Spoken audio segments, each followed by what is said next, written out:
Huu ni ukweli na uhalisia kutoka kwa Mnyanyembe, na leo nimekuja kuzungumzia pointi moja muhimu sana ya kwamba kumekuwa na watu wamekuwa na wasiwasi au jamii yenye wasiwasi na mashaka juu ya uwepo wa Mungu. Ukweli ni kwamba watu hawa ni kama wanatumia vibaya mtazamo wao. Unashindwaje kuamini uwepo wa Mungu na unaamini uwepo wa uchawi? Mtu kama ukimwambia uchawi, anakwambia wachawi wapo wanaroga, lakini ukimwambia thibitisha uchawi unafanya vipi kazi, anakwambia bwana, ya mambo yapo, anakomea hivyo.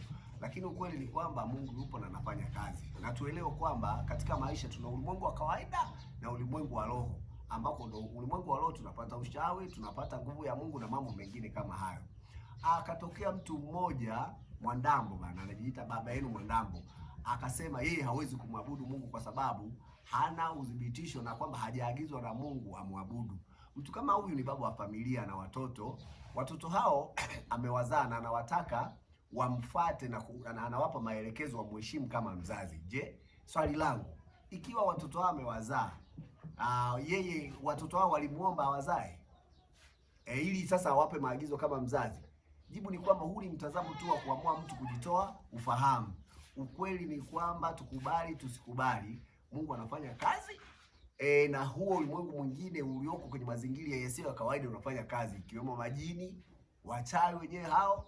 Sasa tunapoishi katika mtindo wa kumkwepa Mungu, maana yake tunajikabidhi kwenye ulimwengu wa kishirikina. Ndio hapo utakuta watu wako spidi kwenda kwa waganga, wako spidi kwenda kwa manabii fake ili tu akatendewe mambo fulani na kuambiwa mambo kadha wa kadha, wewe umechezewa, wewe umerogwa.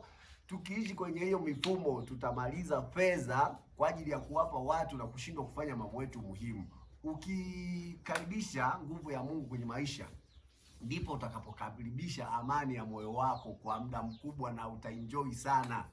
Kwa hivyo bwana, mimi niishie hapo.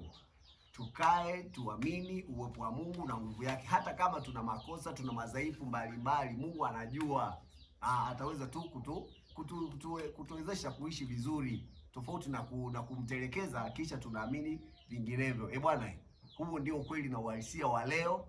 Niite Mnyanyembe, tuko pamoja.